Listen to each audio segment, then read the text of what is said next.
So Renown Health out in the Reno, Nevada area. So beautiful area, great system. We're a hospital system. We have really plethora of all services. So we're the area trauma center, children's hospital, cancer center. And we also have a recent affiliation with UNR. So it's about still in its infancy stages, almost going on 2 years. It was going on right as I started. So really excited for that partnership in our academic research, and really as we're transitioning to support our Healthy Nevada.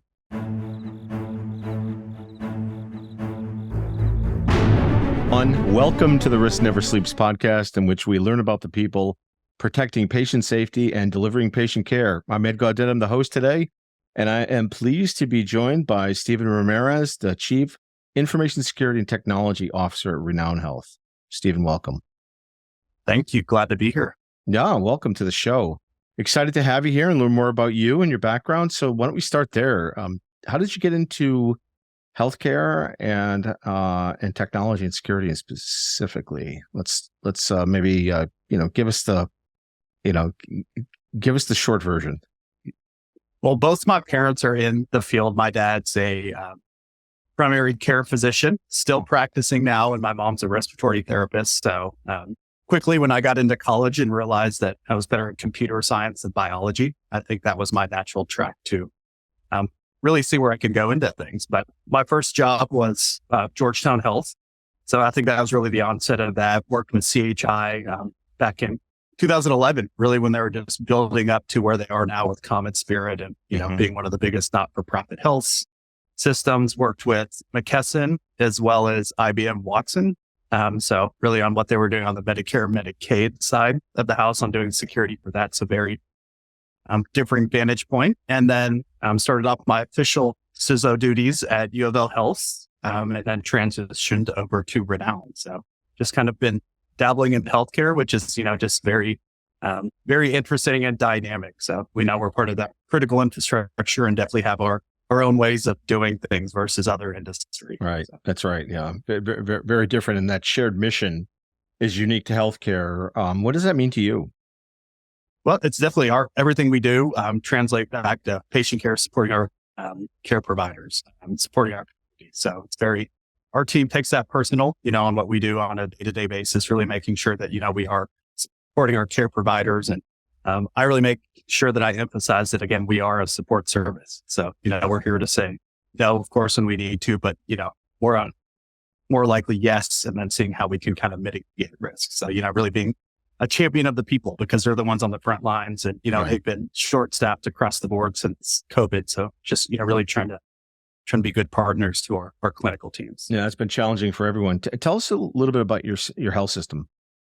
So Renown Health out in the Reno, Nevada area. So beautiful area, great system. We're a hospital system. We have really plethora of all services. So we're the area trauma center, children's hospital, cancer center. And we also have a recent affiliation with UNR. So it's about still in its infancy stages, almost going on 2 years. It was going on right as I started. So really excited for that partnership in our academic research, and really as we're transitioning to support our Healthy Nevada project and a lot of the opportunities with the university. So from a security professional, that's awesome because we get to do kind of the things the right way up front versus a lot of older academic medical centers. It's kind of playing catch up. So it's awesome to be able to have that partnership and be able to lay the groundwork. Absolutely. And when you think about the last year and the next 24 months for you, what are your top 3 priorities that you're working on? Access and third-party risk management. So right. Being a casino town on what happened down at with MGM. So we've really taken a lot of lessons learned on, we're seeing social engineering. So the way they're getting in. So really making an emphasis on the front door. So, we've got our access provisioning, our service desks, et cetera, a lot of the lessons learned from that. Mm-hmm. And then really targeting, I know a lot of people, there's a lot of buzzwords on, zero trust and, minimally necessary access, but actually operationalizing that. So I think that's where I have the unique role as the CISO, both the security officer and the technology officer, to more influence that. So it's more of my team, security is always at the table. So we're really making sure we're doing security first. Not that we're going to be, 100% patch compliant, but again, just making sure that we're there. You can kind of have those dialogues up front. So that really enables us to have quick action and make sure that we're keeping risk and cyber front and center of a lot of what we're doing. So that's going to be our biggest focus point. And also third-party risk, as I've mentioned, we saw move in, and we've had a lot of those high-profile instances. So as we continue to see everyone moving to the digital transformation and SaaS-based products, how do we better protect ourselves from not just doing, the 100 questionnaires, but, real-time monitoring, better language to better protect ourselves, contractually, et cetera, liability. So looking at that whole spectrum of what we're doing, we're actually looking at implementing the room framework. So it's really a good way to have that holistic vantage point, and then really helping educate our various partners and critical stakeholders on their part in third-party risk. It's more than just the security assessment. So we really are enjoying our journey as we're beginning to do that, to do things, the right way, starting with getting our monitoring, real-time monitoring, our more meaningful assessments, I like to say. So making sure that we're doing inventory of what players are doing, working smarter, not harder. And we're actually a recent client of you guys. So I know that. Partnering with Fortified Health to do that. So it's like we're really looking what's going on in the market, and it really makes sense with how important this is to outsource that and use a tool that does a lot of that for us. So I know Eric Decker and some other higher profile CISO colleagues really, speak highly of the tools. So that's looped us in here. So you didn't tell me I had to say that. I was just coming. No. So we're excited. Yeah, excited to start our journey. I typically don't bring up Sensinet specifically on these podcasts, but since you did, Steven. But that's front and center access in that, because that's the biggest ways that people are getting in. And was out at Becker's this week, and also the emphasis on AD security. So really making a focal point on how we're better protecting our Active Directory. That if you're able to protect that and also recover that quicker, we feel like we'll be, farther ahead than a lot of other organizations on that. When you're thinking about your overall strategy for third-party risk, how do you involve the business differently now as you think through automation, bringing in automation and continuous monitoring of those third parties? Well, just making sure they have a seat at the table. So we've made a big emphasis on our review process. So we have so it's a technical estimation committee. So it's really on any net new technology that comes in. They review that to really see the necessity, the interconnections, et cetera. So that's the perfect focal point, not only for a security assessment, but to look at all these other integrations for the whole ecosystem to that. So, making sure that you're speaking with the business to what's going on, but also, for really the intake, because these discussions are happening at our president's council to really have an understanding and a pulse on, where the organization strategy is, as we talked about earlier, staffing challenges. We're looking at, different opportunities and technologies that can supplement staffing, on that opportunities. So, when looking at that, just really making sure that we do look at the risk perspective and how we do supplement the business to make sure that, those contracts have the right language, that, we're making sure that we're working with some solid partners that have good security posture, et cetera.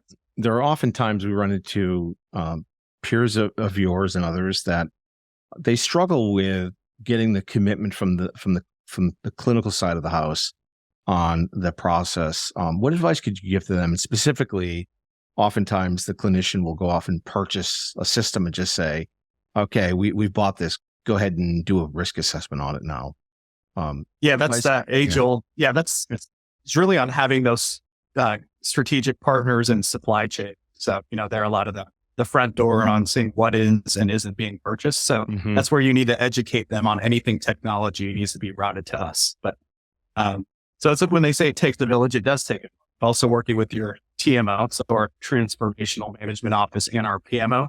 So they're looking at anything that's strategic wise coming in.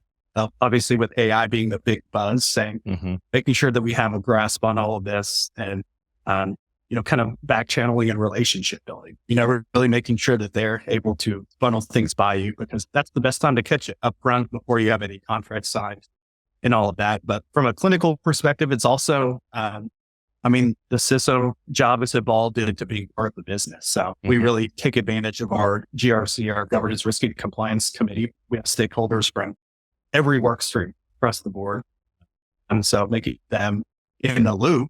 And third-party risk is so important that we're building our framework for our GRC committee around Vroom, that we just think that those different buckets, building that out. Because again, as a support service, we need to treat our business the same as, we're assessing risk. So really having those stakeholders, your chief nursing officer, your chief medical officer, supply chain, legal, really everybody at the table, so that you can just have those discussions on what's not only going on in the industry, but, where are we going as an organization to make sure that we're, mixing in risk mitigation where needed. Excellent. So other than access and third-party risk, what else keeps you up at night? I think that's a question that a lot of CISOs get. I think that if you just do security 101 well, your team puts in their best effort, you're never going to be 100% bulletproof. There's no, silver bullet to any specific technology or anything like that. So it's really just about trying to do the basics very well and just be prepared. So nothing should really keep you up at night if you're, doing right process, incident response, and doing everything like that. Because I love that. Again, you just got to be resilient as an organization, just knowing that it's a matter of time when the punch is coming. So just doing your part to train your organization, from all the multitude of guys. Remember, and of course, taking advantage of Cyber Awareness Month this month, but everybody's role in, social engineering. The technology is just a small piece to what we're doing. Just on, even third party risk management, access management, really tying that in and educating people to the why. Customizing policy, making sure that we are doing the right thing by the business evolves, as AI and ChatGPT and all this stuff come in. If that's something that makes sense for our business, we're going to adapt and see how we can mitigate risk and or utilize it in a way that does protect our organization. So, really hospitals never sleep. So, we're just making sure that we do put in just good policy and practice to support them so we can get a few hours of sleep every now and then. That's great. And tell us about your training program. So what are you doing for phishing training, as well as are you doing a lot of table talk exercises with your teams?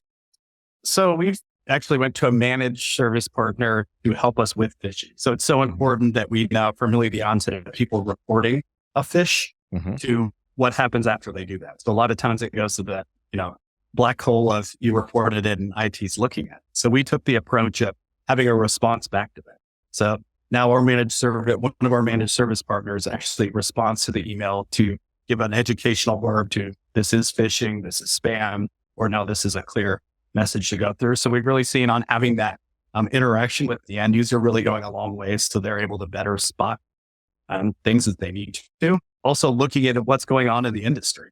We've seen that QR codes being a huge emerging risk. That right as I was out at Becker's last week, that was something I brought up. That we were seeing kind of the early stages of that coming out because it's easier to get through email blocking. You're usually looking for a link or different attachment. So now there's the QR code, method that's kind of going through that and requiring that technology adjusts to start to look at embedded messaging as well. So it's really about just remembering to educate your users. We're not going to ever send you this. We're not going to ask you to buy us gift cards. We're not going to ask you to click on a link about your passwords. We're not going to send you QR codes to send this unless it's coming from like myself, from, a method that, is secure and embedded, that, to really just be mindful. But it's, again, we're seeing spoofing, everybody's doing their due diligence on, the threat actors are from, doing very, very targeted and almost flawless social engineering at this point. So that's, if anything, keeping me up at night, just the capabilities and how sophisticated they are getting. It's just an ongoing basis that our tools are going to continue to have to evolve because it's just an ongoing. Yeah. So been a tough couple of years for folks, specifically in healthcare. What are you most proud of personally and professionally? Healthcare in general has come together. So, when I said earlier on that we're very unique, I think that each healthcare system is, very embedded and wants to do the right thing by our patients and our community. So really them coming together, doing more with less. But also I'm really, the CISOs, I think, are some of the healthcare CISOs are more willing to share lessons learned than anything on that. So just the partnership, friendship, and a lot of what other organizations are willing to share on, what they're doing, what's working well, what isn't. So I've really kind of seen that consortium and partnership and collaboration, with HISAC, 405D, and other methods like that. It's just been, phenomenal on how we're able to give back to one another. So that's, we're only as good as our weakest link, and we know that we're all in this together. So security is all about, information sharing. And I've seen that just really, really skyrocket since COVID. I have a lot of different group chats, different memberships. We have Slack and all that with HISAC, 405D, all of this others. So it's really a great way for, us as a healthcare community to kind of come together and make sure that we're information sharing and really trying to stay ahead of the bad guys. So. Excellent. So if you could go back in time, what would you tell your 20-year-old self? My 20-year-old self thought I was going to be an attorney. So I said, good job on not going to law school and really taking, staying the path that I did, because it's been, awesome. I would have never dreamed that I would have been, in cybersecurity when I was going through school.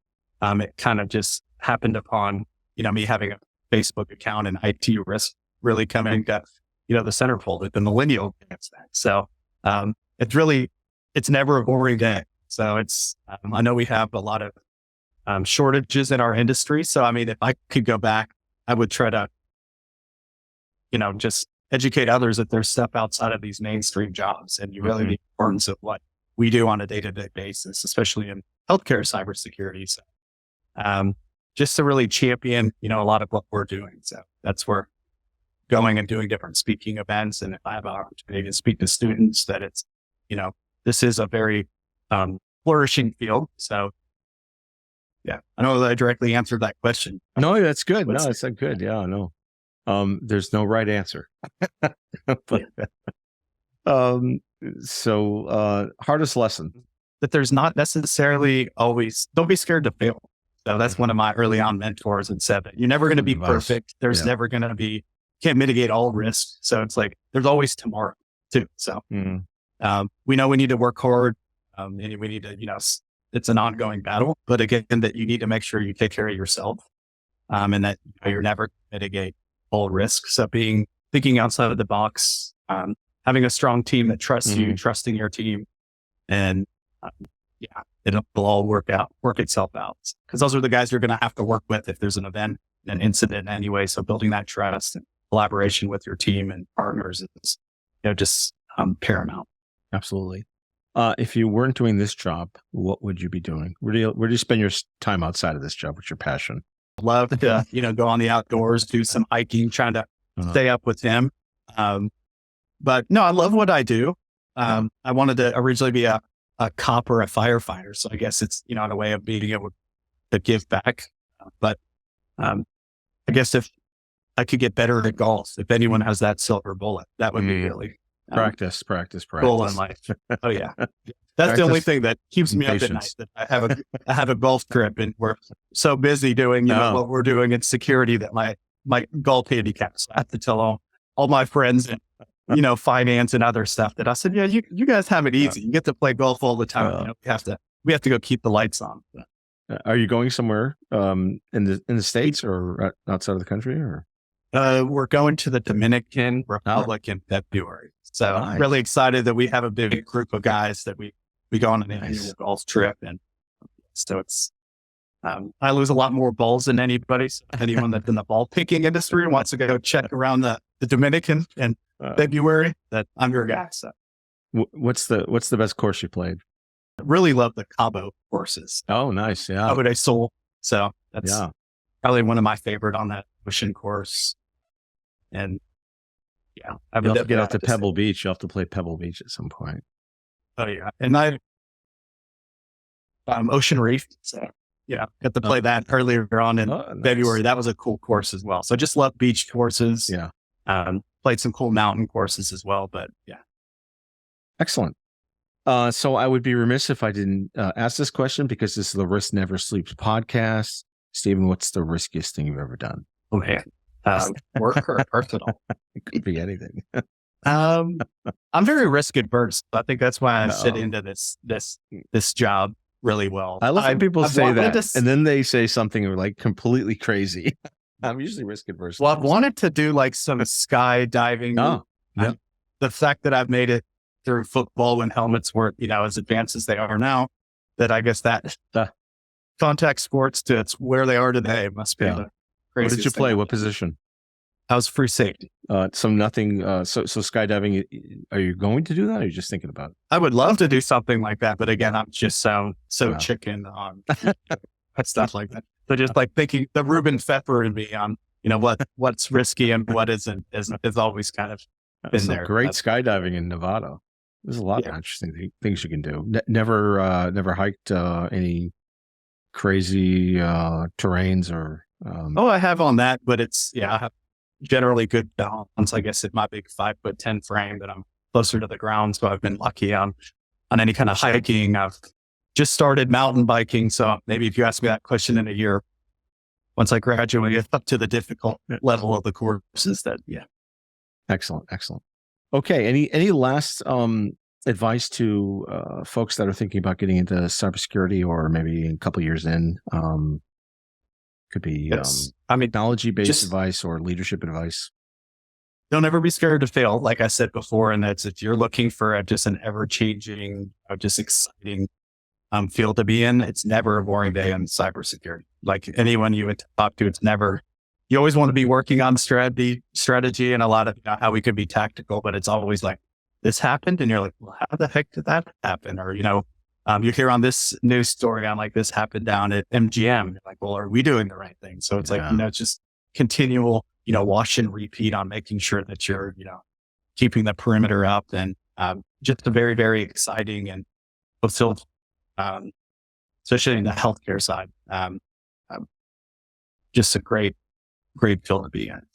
When the MGM event happened, did you do anything differently, or did you, given that it's so close to home, was there anything that? Well, we definitely, not to being a casino town as well, being in Reno, that we just used that was, being the tail end to October for Cyber Awareness Month. So we made our theme dump gamble on cybersecurity. So kind of using that as a use case and really the vigilance of what we're doing. So of course, there's a lot of, from what we had seen on, social engineering. So making sure that our service desk partners and people with privileged access are doing the right thing, and then looking at ways that you can more verify end users. So that's, the ongoing, battle on, making sure that the user is who they say they are. So just always getting some creative ways on doing that. So. Excellent. All right. Well, we've been talking to Steven Ramirez today from Renown Health. This is Ed Gaudet from the Risk Never Sleeps podcast. And if you're on the front lines protecting patient safety and delivering care, remember to stay vigilant because risk never sleeps.